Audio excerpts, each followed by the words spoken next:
오늘은 8.15 80주년 기념주일입니다. 나라가 일제에 의해서 식민 통치를 받고 있을 때 정말 하나님의 은혜로 우리나라가 해방이 된 것을 기념하는 그런 주일입니다. 우리나라가 해방된 것은 하나님의 은혜였습니다. 그리고 거저 주어진 해방이었기 때문에 우리에게 이런 해방을 주기 위해서 했었던 모든 환경들, 나라들 이런 것들에 대해서도 우리가 기억하고 고마움을 가질 필요가 있습니다. 여러분들 인생을 살아오시면서요, 어렵고 힘든 순간들 많으셨을 거예요, 그렇죠? 그런데 어려울 때 여러분들 도와주신 분들이 있으셨죠. 예, 그분들이 아마 한두 분은 있을 거라고 생각됩니다. 나는 지금까지 나 인생을 살아오면서 어려움을 겪을 때 나를 도와준 사람이 한 명도 없다. 이런 분 혹시 계신가요? 아무도 없죠. 그런 분들을 가리켜서 우리는 은인이라고 얘기합니다. 은혜를 나한테 베푼 사람. 여러분들 그 은인들에 대해서 기억하고 감사하고 있나요? 지금도 연락하고 계시나요? 그분들한테 선물도 드리고 식사도 대접하고 계시나요? 그런 분들이 많지는 않을 거예요. 왜냐하면 하도 오래전 일일 수도 있고, 그리고 이미 돌아가셨을 수도 있고, 만나기 어려운 분들일 수도 있습니다. 사람은 은혜를 아는 사람과 은혜를 모르는 사람으로 구분할 수 있을 것 같아요. 은혜를 아는 사람은 정말 인생을 가치 있게 의미 있게 사는 사람들이고, 은혜를 모르는 사람들은 인생을 정말 더럽게 사는 사람들이죠. 여러분, 하다못해 짐승들도 은혜를 합니다. 어떤 사람이 뱀이 죽어가는 것을 구해줬더니 그 다음 날부터 매일 아침 집 앞에다가 쥐를 잡아다 놓더래요. 자기가 쥐가 밥이니까 그걸 갖다가 잡아다가 자기 은혜를 갚는다고 갖다 주더라는 거죠. 은혜 갚은 짐승에 관한 이야기는 많이 있습니다. 반포지은, 반포지효. 뭐예요? 까마귀가 자기를 낳아주고 길러준 부모의 부모 까마귀가 늙었을 때 지극정성으로 효도한다는 의미가 아니겠습니까? 하지만 사람들 중에는 은혜를 너무 쉽게 잃어버리고 또 부모의 은혜에 배응망덕한 사람들도 많이 있습니다. 심지어는 은혜를 원수로 갚는 경우도 있습니다. 그런데 사람이 짐승보다 못해서야 되겠습니까? 우리가 인간이 정말 인간답기를 원한다면 우리는 은혜를 잊지 말아야 합니다. 그렇다면 우리는 어떤 은혜를 잊어서는 안 될까요? 첫 번째는 하나님의 은혜를 잊어서는 안 됩니다. 하나님이 우리에게 베풀어 주신 은혜가 너무 크고 놀라워요. 여러분들 인생에 굉장히 커다란 위기가 있으셨을 거예요. 살아오면서. 그게 어떤 위기였는지 몰라도 그 위기를 극복해서 여기까지 왔잖아요. 여러분들이 그 위기를 극복했던 것이 여러분들이 잘나서였나요? 하나님의 은혜였나요? 하나님의 은혜였습니다. 저도 제가 40대 후반에 대장암을 발견했는데 만약에 그때 발견하지 못했다면 한 1년쯤 뒤에는 아마 말기암이 됐을 것이다. 굉장히 독한 암이었기 때문에 급속도로 진행되는 거였어요. 근데 정말 하나님의 은혜로 우연치 않게 발견하게 됐고 수술을 하게 됐습니다. 여러분, 우리나라가 해방 80주년 맞이했는데 나라가 해방된 것은 우리 힘으로 된 것이 아니었습니다. 너무나도 놀랍고 엄청난 하나님의 은혜였습니다. 믿음이 없는 사람들은 우연이라고 말할 수도 있을 거예요. 또 우리나라 민족이 뛰어난 민족이라서 이런 해방을 경험했다고 얘기하는 사람도 있을지 모르겠습니다. 그러나 그렇지 않다는 것을 우리가 너무나도 잘 알고 있잖아요.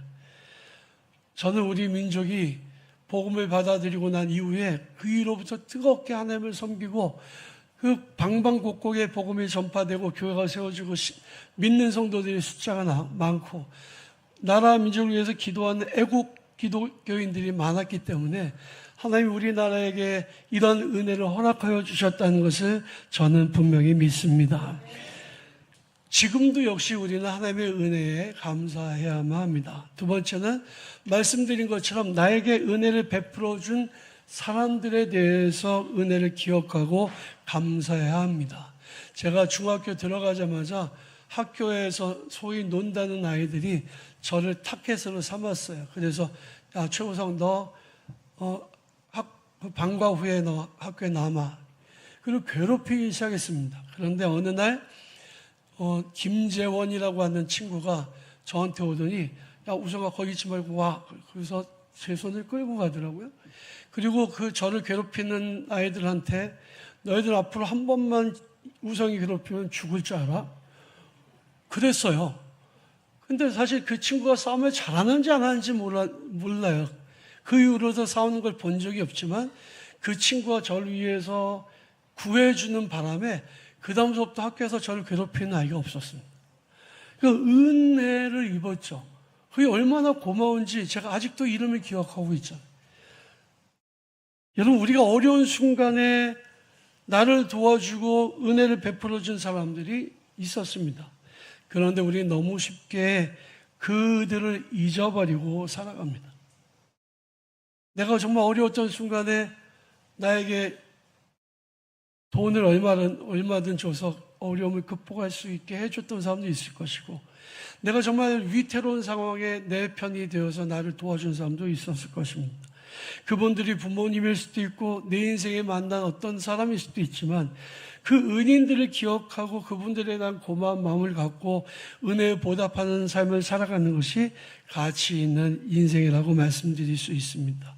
더 나아가서 우리는 누군가에게 은혜를 베풀어 주는 사람이 되어야 합니다.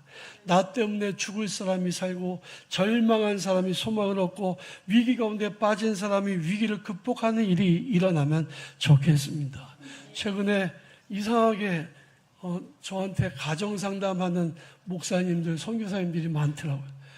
일주일에도 한 서너 번이 있어요. 제가 이게 내 사명인가 보다라고 생각이 들 정도로 굉장히 어렵지만 와가지고 다시 회복하고 하는 모습을 보면서 얼마나 의미 있고 보람 있고 가치 있는지 모르겠습니다. 여러분들도 여러분들 때문에 어려움을 당한 사람들이 용기 얻고 힘을 얻는 그런 삶을 사셨으면 좋겠습니다. 사실 위기라는 말을 생각할 때 우리는 어떤 생각이 들까요? 위기라는 것은 limited situation이거든요. 넘어설 수 없는 한계. 눈에는 보이지 않지만 금이 있어요. 넘어설 수 없는 겁니다. 모든 사람들에게는 다 한계가 있죠.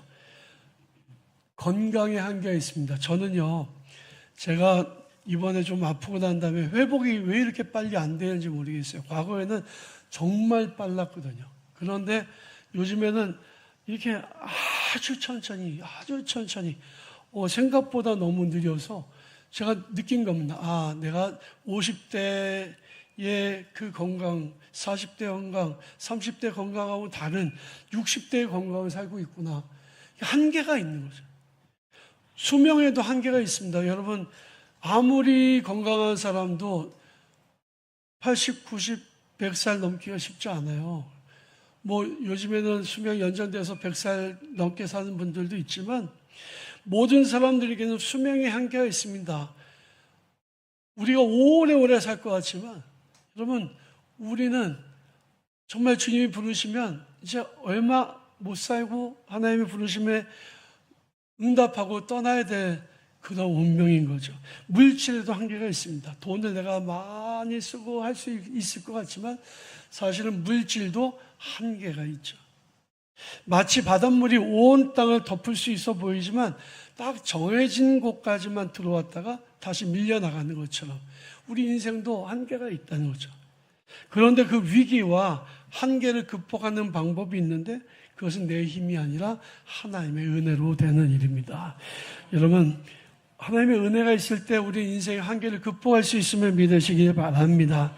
우리 인생을 세 부분으로 나눠본다면 이렇게 구분할 수 있을 거예요. 첫 번째는 도움을 받아야만 살 수 있는 시기.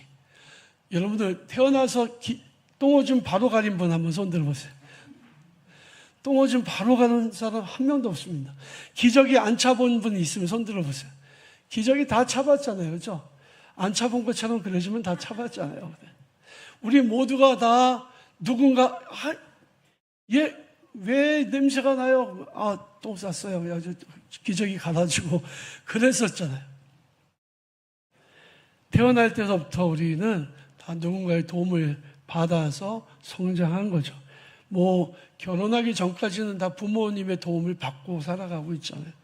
결혼하고 나면 또 직장을 얻게 되면 자기 힘으로 살 수 있는 시기가 됩니다. 이때는 내가 내 힘으로 일해서 돈을 벌고 먹고 살 수 있는 시기죠. 근데 이 시기는 처음으로 다른 사람을 도와줄 수 있는 시기이기도 합니다. 누군가의 한계를 뛰어넘을 수 있도록 도와줄 수 있는 때가 그때인 거죠. 장학금을 줘서 공부를 계속할 수 있게 지원해 준다든지. 저는 키다리 아저씨 되게 좋아합니다. 키다리 아저씨라고 하는 그 동화에 그 키다리 아저씨가 이렇게 힘을 줘서 계속 한계를 뛰어넘을 수 있게끔 해주잖아요. 우리가 지금 야쿠르트 지원 사업을 통해서 독거노인들에게 야쿠르트 1,000원짜리 매일 공급하고 있는데 그분들이 그 야쿠르트 하나를 받으면서 누군가 나를 기억하는 사람이 있구나 하는 것을 이렇게 마음속에 느낄 수 있지 않을까요? 노인들이 가장 외롭다고 하는데 이 외로움을 어느 정도 극복할 수 있지 않을까요?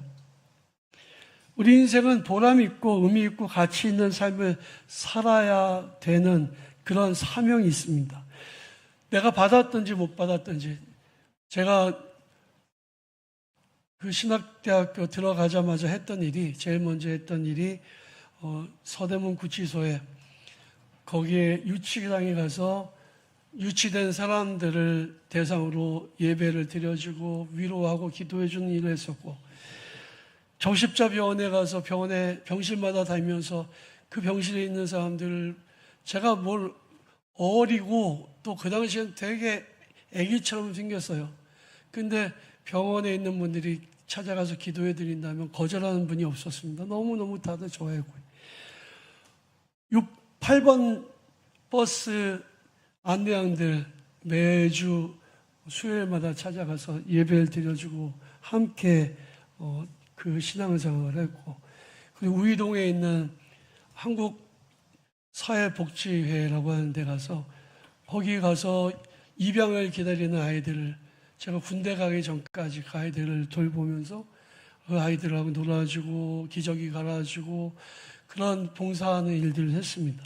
지금 생각해 보면 제 인생에서 정말 바빴던 시기였는데 가장 의미 있고 보람 있었던 시기였던 것 같아요. 내가 누군가를 도와줄 수 있다는 것은 대단히 가치 있고 기쁜 일이죠. 사랑하는 성도 여러분, 다른 사람들을 도와주는 은인이 되시기를 바랍니다. 세 번째는 다시 도움을 받아야 되는 시기예요. 제가 엊그저께 연락을 하나 받았는데, 제가 부목사 시절에 정말 짱짱했던 장로님이 아주 막 건강하고 막 그냥 그랬던 튼튼했던 그 장로님이 호스피스 병동으로 옮겼답니다. 그 아들도 장로인데 그 아들이 이런 말을 하는 거예요. 내가 지금 아버지가 아무것도 먹지 못하고 힘들어하는데 내가 배가 고파지는 게 너무 죄스럽다. 아버지는 못 먹는데 나는 저희 배가 고파지는 게 너무 죄스럽다. 근데 그건 어쩔 수 없는 거잖아요. 인생이니까. 인생은 뭐 약해지는 순간이 있는 거죠.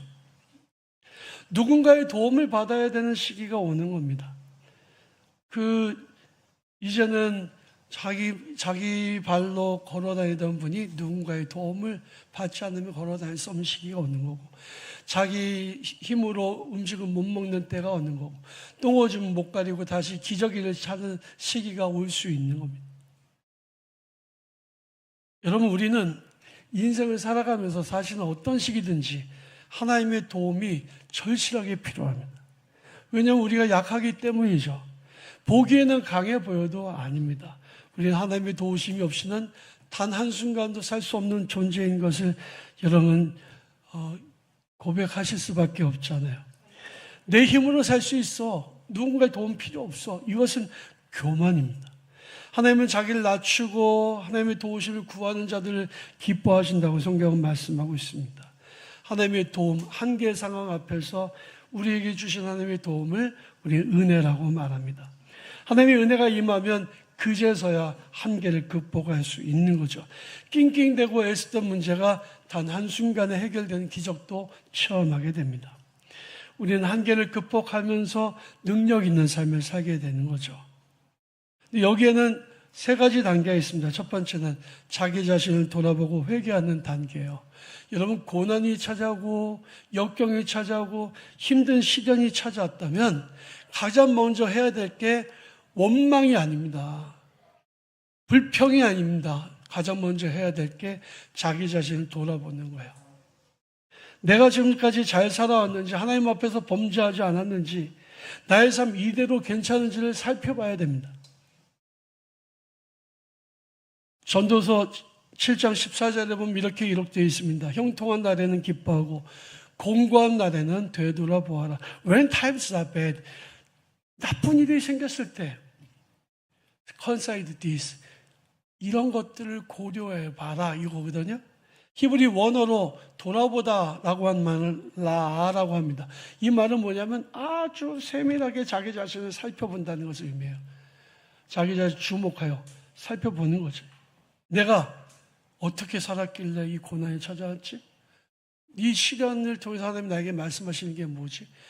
회개할 거 회개하고 돌이킬 거 돌이키고. 성경 속에서 악인으로 분류된 사람은 어떤 사람들이냐면 죄악을 저지른 사람이 아니에요. 죄악을 저지르고 책망을 받아도 돌이키지 않은 사람이 죄인이라고 성경 기록하고 있습니다. 사울왕이 그랬죠. 사울왕은 사무엘 선지자의 책망을 받았습니다.